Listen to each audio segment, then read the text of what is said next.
আমার একটা প্রশ্ন অনেক দিন ধরে মাথায় ঘুরছে, সেটা হচ্ছে যে এই যে সবাই বলে যে ওই যে অমুক ঘরটা আছে না, অমুকের অমুক তমুকের তমুক, ওদের পাঠান্তরাটাই অথেন্টিক।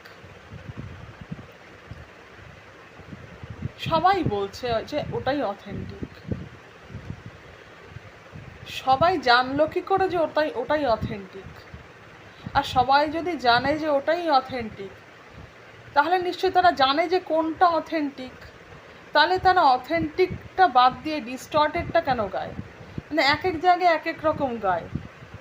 ইভেন যাদেরকে অথেন্টিক বলা হয়, যদি আমাদের পাঠান্তরাকে অথেন্টিক বলা হয়, আমাদের ক্ষেত্রেই আমি দেখেছি আমাদের থেকে যারা অনেকটা সিনিয়র তারা একটু আলাদা গাইছে, তারপরে যারা একটু তাদের থেকে একটু জুনিয়র, তার এক একটা ব্যাচে এক এক রকম গাইছে।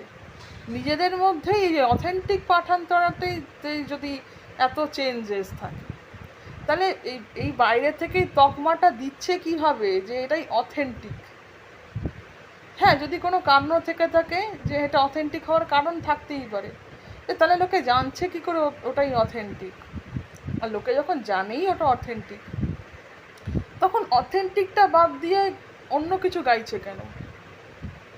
সবাই যদি জানে যে ওটাই অথেন্টিক, তাহলে তো সবারই ওটাই গাওয়ার কথা, কারণ সবাই জানে ওটা অথেন্টিক। হ্যাঁ, সবাই যে অথেন্টিসিটিটা জানে, একটাই তো থাকার কথা সুর, বা একটাই থাকার কথা কথা। আর এতই অথেন্টিক যখন, তখন নিজেদের মধ্যে এত অন্তর্দ্বন্দ্ব কেন?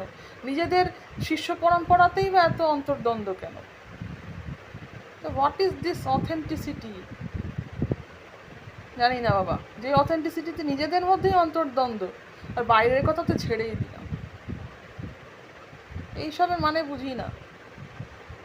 সবাইকে শুধু বলতেই শুনি ওইটা অথেন্টিক, সেটা অথেন্টিক, এই আওয়াজটাই শুনি অথেন্টিক। কিন্তু সবাই যদি জানেই ওটা অথেন্টিক, তাহলে ওই একটা সুরই তো গাওয়ার কথা।